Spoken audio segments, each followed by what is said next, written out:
मौलाना फजलुर रहमान साहब और हुकूमत के दरमियान और ख़ास तौर पे जनरल साहब के दरमियान लड़ाई जो है वो बढ़ गई है। उसकी रीज़न है कि बाद लोग कह रहे थे कि शायद ये नूरा कुश्ती है, तो अब मैंने पहले भी कहा था कि नूरा कुश्ती नहीं, ये सियासत का खेल है। और जब आप किसी को मुसलसल इग्नोर करते जाएं और एक ही ख़ानदान पर आप फोकस कर दें और आप कहें कि बस यही ख़ानदान है, इसी को फॉर्म 47 मिलना है, इसी को मैंने सूबों में हुकूमत देनी है, इसी को हमने मरकज़ में हुकूमत देनी है, बाकी सारी सियासी जमातें एक-एक करके फ़ारिग करते जाएँ, तो फिर सारे आहिस्ता-आहिस्ता एक-एक करके सामने आना शुरू हो जाते हैं। तो यही मसला है। मौलाना साहब के साथ भी ये हुआ, उनको भी मुसलसल इग्नोर किया जा रहा है और अब उनको भी समझ आ रहा है कि ये कश्ती डूब रही है और जब कश्ती डूब रही हो, तो फिर उस कश्ती में कोई भी नहीं बैठता, वो जल्दी-जल्दी वो कश्ती खाली होती है, छलांगे लगाना शुरू कर देते हैं। लिहाज़ा सूरत हाल इस वक़्त ये है।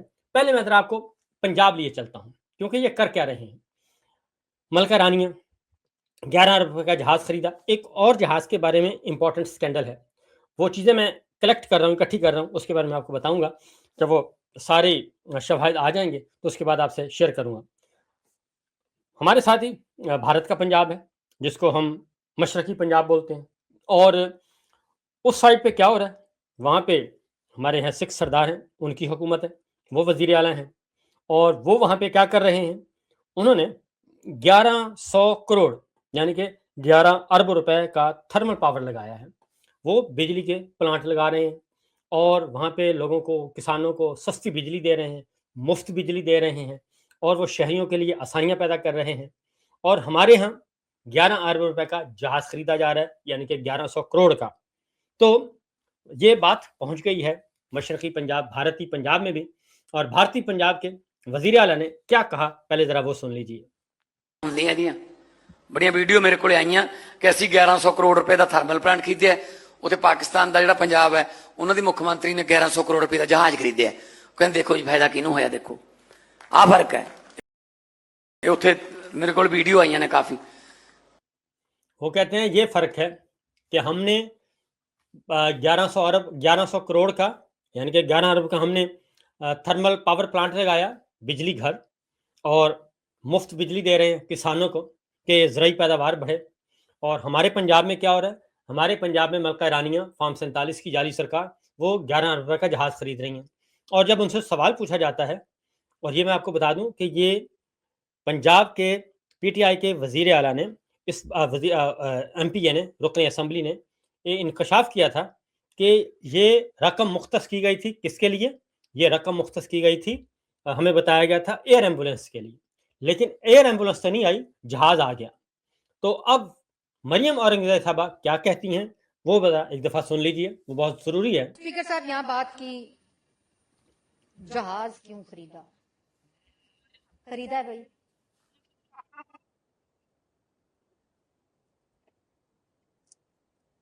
अब देखें, और क्यों तालियां बजा रहे हैं, हम कहके लगा रहे हैं कि खरीदा है भाई, जो करना कर लें। ये इनको इतना हौसला, इतनी हिम्मत, इतनी ताकत, इतनी बेहिसी किसने दी है? एक आप 11 अरब रुपए का जहाज खरीदते हैं और किन चीज़ों से? पैसे कौन से? कर्ज के, जो हम आईएमएफ से कर्ज ले रहे हैं, वर्ल्ड बैंक से ले रहे हैं, चाइना से ले रहे हैं, सऊदी अरब से ले रहे हैं, कतर से ले रहे हैं। उन कर्ज के पैसों से जहाज खरीदते हैं और पूछता है तो कहते हैं खरीदा है भाई, जो करना कर लें। ये सीना जोरी ये किसने दी है? हमारे बादशाह सलामत ने दी है। अब जरा आते हैं, जब ये जो है पंजाब में ये सूरत हाल है मलका रानिया की। अब सुथरा पंजाब है, वहां पे एहतजाज हो रहा है, लोग खुदकुशियां कर रहे हैं। सुथरा पंजाब की बड़ी मशहूरियां की थी, जो काम 1 लाख रुपए में होता था अब वो 1 करोड़ रुपए में भी नहीं हो रहा। ये सुथरा पंजाब के मुलाजमीन है और ये एहतजाज कर रहे हैं, इनको तनख्वाही नहीं मिलती, ईद गुजर जाती है, तनख्वाह नहीं मिलती, और जब एहतजाज करते हैं तो उनको उठाया जाता है, उनको फेंटा लगाया जाता है, सफाइयाँ भी करवाते हैं, तनख्वाहें भी नहीं देते और करोड़ों रुपया हमसे वसूल करते हैं। पंजाब के वासियों से, शहरियों से करोड़ों रुपया वसूल किया जाता है। इनकी ज़रा आवाज़ भी सुनवाइएगा जी, क्या सूरत हाल वहाँ पे चल रही है। क्या हमारा क्या कसूर है मरियम साहबा? हम लोगों ने दिन रात करके पंजाब सुथरा किया है, साफ किया है, और फिर भी हमें तनख्वाहें नहीं दी जा रही। हमारे साथ ज्यादती की जा रही है और ऊपर से हमें धमकियां दी जा रही हैं। अगर जिसने काम करना है करे, नहीं तो टर्मिनेट है। हमारा क्या कसूर है? हमारे बच्चे भूखे हैं, 2 महीने हो गए हैं, तनख्वाह नहीं मिल रही। ये है सूरत हाल। तो पिछली जो मार धाड़ है जरा वो दिखा दीजिएगा जी। ये देखें, आवाज इसकी खोलें। ये देखिए, ये सूरत हाल उठा के इनको फेंका जा रहा है। ये देखिए, ये हाल है। अपनी तनख्वाह मांग रहे हैं, अपनी मजदूरी मांग रहे हैं। ये कोई करोड़पति तो है नहीं, ना ये अरबपति है, ना ये लाखोंपति है, ना हजारोंपति है। 16,000, 18,000, 20,000 तनख्वाह है, वो भी नहीं मिलती। और फिर ये आ जाते हैं, स्पेशल फोर्स आ जाती है और स्पेशल फोर्स आके उनको ले जाती है। तो ये है पंजाब का हाल और ये है मामला। अब आगे बढ़ते हैं अगली खबर की तरफ, क्योंकि इस तरफ कोई तवज्जो नहीं है। बादशाह सलामत की आंखें बंद हैं, नहीं देख रहे हैं। मेरा ख्याल है कि उनको देखना पड़ेगा।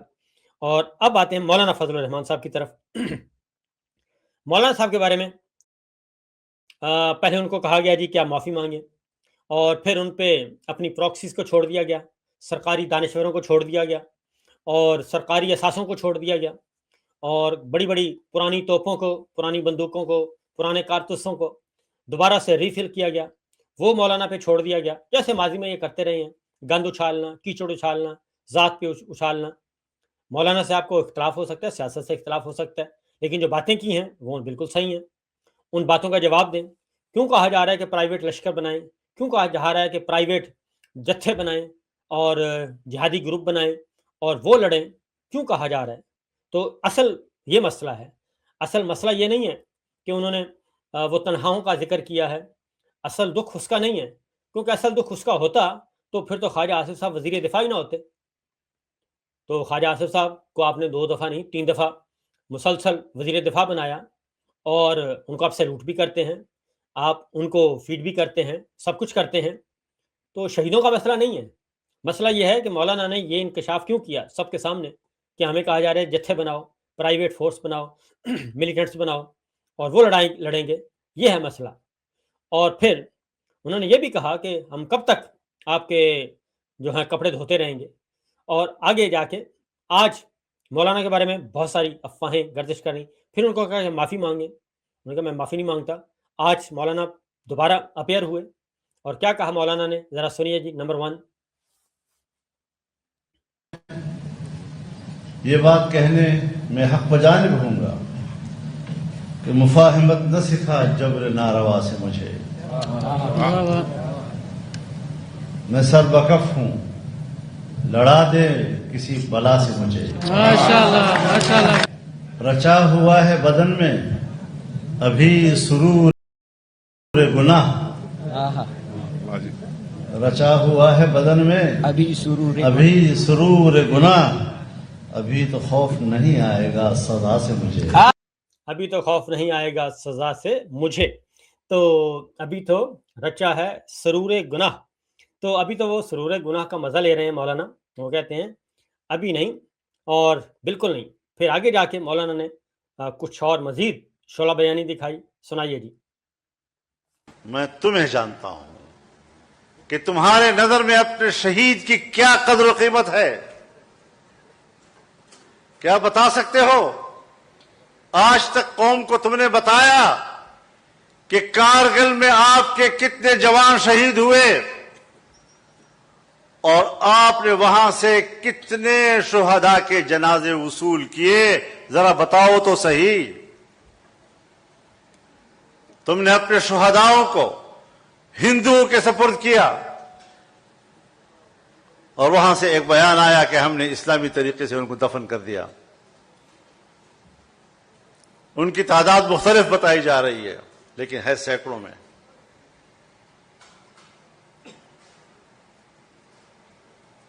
तुम अपने शुहदा के जनाजे वसूल करने के लिए तैयार नहीं हो।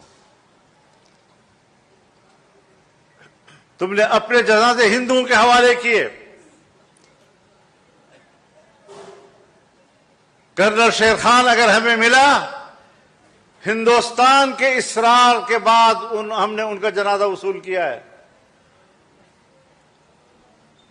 अपने शुहदा की तौहीन, ان کی تذلیل, ان کی تحقیر جو تم لوگوں نے کی ہے, آپ اب اپنے جرائم کو چھپانے کے لیے شہداء کے اوٹ میں چھپنے کی کوشش کرتے ہو.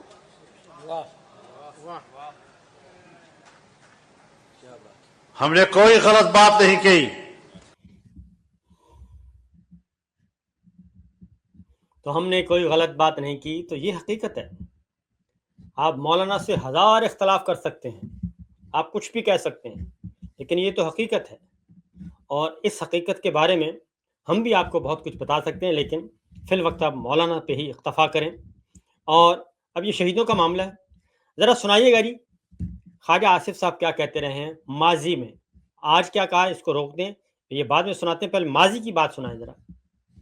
کروائیں تو کسی بھی شخص میں ایک رتی بر بھی جو سیلف ریسپیکٹ ہوگا تو اس کا سر جو ہے جھک جائے گا. لیکن آج بھی یہ پوری امپیونٹی کے ساتھ اپنا سینہ چوڑا کر کے ڈیفنس بجٹ کو کلیم کر رہے ہیں اور مانگ رہے ہیں قوم سے. قوم کی ہڈیوں سے گوشت تک جو ہے انہوں نے نچوڑ لیا ہے اور اتار لیا ہے. قوم ایبجیکٹ پاورٹی میں رہ رہی ہے, قوم جاہل ہے, مفلس ہے, غریب ہے, پانی کا پینے کا پانی نہیں ملتا, اگر پیتی ہے تو اس کو گیسٹرنٹائٹس ہوتا ہے, اس کو ہائپرٹائٹس اے اور بی اور سی ہوتا ہے.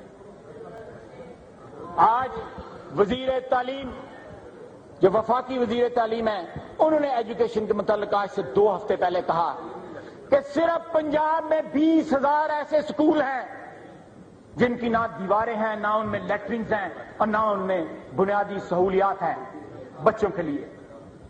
اور انہوں نے کہا کہ جو ایجوکیشن اس وقت ہم اپنی اگلی آنے والی نسل کو امپارٹ کر رہے ہیں, اپنے مستقبل کو تعمیر کر رہے ہیں, وہ ایجوکیشن ناکافی ہے, وہ فالٹی ہے ایٹ بیسٹ. یہ ان کے وزیر تعلیم کا بیان ہے. اور جس طرح میرا بھائی چودھری منظور کہہ رہا تھا کہ غریبوں کے لیے کتابیں اور ہیں, امیروں کے لیے کتابیں اور ہیں, امیروں کے لیے اسپتال اور ہیں, غریبوں کے لیے اسپتال اور ہیں. اگر یہ ویلفیئر اسٹیٹ ہے پاکستان, میں مانتا ہوں یہ ویلفیئر اسٹیٹ ہے, اگر یہ ویلفیئر اسٹیٹ ہے تو صرف اور صرف پاکستان کی افواج کے لیے ویلفیئر اسٹیٹ ہے, پاکستان کے عوام کے لیے یہ ویلفیئر اسٹیٹ ہے. اگر یہ گارنٹی کرتی ہے کریڈل ٹو گریو ویلفیئر کا, یا گارنٹی کرتی ہے ان کی تعلیم کا, ان کی ہیلتھ کا, ان کی عیاشیوں کا, ان کی جائیداد کا, ان کے پلاٹوں کا, ان کے فلیٹوں کا, ان کے کوٹھیوں کا, تو صرف اور صرف جو ہے ایک مخصوص طبقہ جس نے اس ملک کے اوپر 43 سال حکومت کرتے ہو گئے ہیں, اور ان سے کوئی آج تک سوال نہیں پوچھا کسی نے کہ آپ لوگوں نے ان سالوں میں اس قوم کا کیا بنایا ہے. یہ اس وقت 45 سال ہوئے تھے اور اب ہو گئے 80 سال, یعنی 35 سال اور گزر گئے.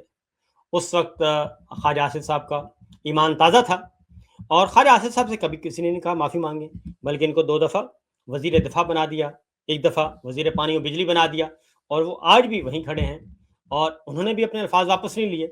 اور آج انہوں نے کیا کہا ذرا سنیے گا جی. آج کیا کہتے ہیں کہ میں نے جو کچھ کہا اپنے ایمان کی روشنی میں بالکل سچ کہا. سنائیے جی. میرا 35-36 سال کا آپ کی مہربانیوں کی وجہ سے, آپ کی دعاؤں کی وجہ سے, اوپر والے کی مدد کی وجہ سے, اس کے کرم کے میرا کیریئر جو ہے آپ کے سامنے ہے. میں نے کبھی 2 نمبر بات نہیں کی. جس بات پہ مجھے میرا ایمان نہ ہو, صرف پبلک کو خوش کرنے کے لیے یا اپنی پارٹی کو خوش کرنے کے لیے جو میں بات نہیں کرتا. تو کہتے ہیں میں نے کبھی 2 نمبر بات نہیں کی, اور یہ تو بات صحیح ہے, لیکن اگر واقعی آپ نے 2 نمبر بات نہیں کی, اور واقعی آپ کہتے ہیں کہ جس پہ میرا ضمیر مطمئن ہو, تو ہم خواجہ صاحب سے کہیں گے سب سے پہلے ریحانہ امتیاز ڈار صاحبہ کی سیٹ واپس کر دیں, فارم 47 واپس کر دیں, اور بتائیں کہ ماضی میں نے جو کچھ کہا بالکل درست کہا.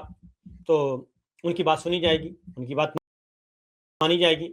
اور یہی مطالبہ مولانا سے بھی کیا جا رہا ہے کہ مولانا اگر پارلیمنٹ لونڈیا ہے تو پھر آپ اس لونڈیا کو چھوڑ دیں اور پارلیمنٹ سے باہر آئیں اور جد و جہد کریں, اور مخصوص نشستیں جو ایک غاصبانہ طریقے سے ملی ہیں وفاقی غیر آئینی عدالت کے ذریعے, وہ بھی آپ واپس کر دیں, تاکہ ذرا سب کو ہو جائے, روشنی نظر آئے کہ واقعتاً قول و فعل میں تضاد نہیں ہے. آگے بڑھتے ہیں. یہ اگلی جو خبر ہے جی, मौलाना साहब ने कहा है कि वो सरेंडर नहीं करेंगे, किसी भी सूरत में नहीं करेंगे। सुनाइए जी तरह। कहते हो फजल रहमान मांगे नहीं, आज अगर मेरी बात गलत है मुझे आप जरूर राय दें, आप कानून के माहिर हैं, मेरी रहनुमाई करें। मेरा मुतालबा यह है कि जिस फौज ने और जिस जनरल ने जिस दफ्तर से मेरे खिलाफ और मेरी जमात के खिलाफ प्रोपेगेंडा कमांड किया है उसको माफी मांगनी होगी।